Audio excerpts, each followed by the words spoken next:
अक्सर आप अपने अकाउंट का पीएफ निकालते होंगे। जब अपने अकाउंट में से पीएफ निकालते हैं तो आपको कई तरह के कागज़ या यूँ कहें कि स्कैनर डॉक्यूमेंट स्कैन करके लगाने होते हैं, जिसमें आमतौर पे मांगा जाता है कि जिस खाते में आप अपना पीएफ चाहते हैं उसके लिए बैंक की पासबुक हो जिस पे सर्टिफाइड हो, यानी कि बैंक की मोहर हो।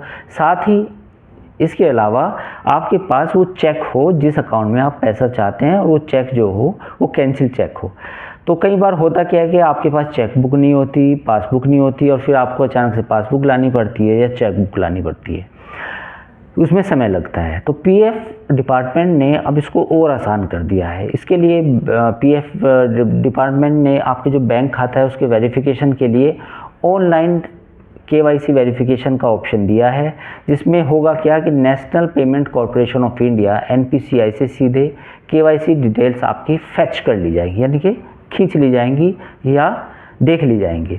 होता क्या होगा कि जैसे ही आप अपने अकाउंट में एक ऑप्शन आएगा जब आप पीएफ निकालेंगे कि आप किस अकाउंट में चाहते हैं पीएफ, तो उस अकाउंट की जैसे ही आप डिटेल डालेंगे तो उस आधार वेरिफिकेशन के ज़रिए आपकी जो डिटेल है वो एनपीसीआई से कंफर्म कर ली जाएगी कि आप ही वो शख्स हैं जिसका ये बैंक खाता है, आप ही वो व्यक्ति हैं जिसके नाम पे ये बैंक खाता है, साथ ही ये बैंक खाता आधार से अपडेटेड है।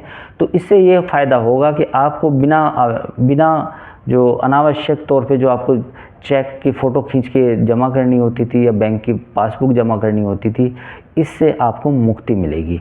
तो कुल मिला के ईपीएफओ ने एक ये नया काम किया है जिससे आपका एक पेपर वर्क जो है वो बहुत आसान होगा, और साथ ही आपको जो अपना पीएफ है उसको निकालने में काफ़ी मदद मिलेगी।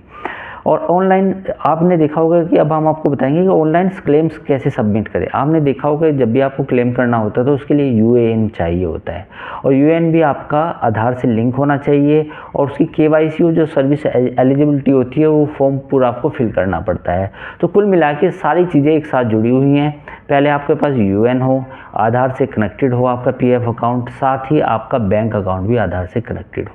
तो आने वाले समय में अब आपको बैंक डिटेल के लिए अलग से कोई डॉक्यूमेंट्स नहीं देना होगा, सीधे सीधे आपका पीएफ ई केवाईसी के जरिए आपके खाते में आ जाएगा।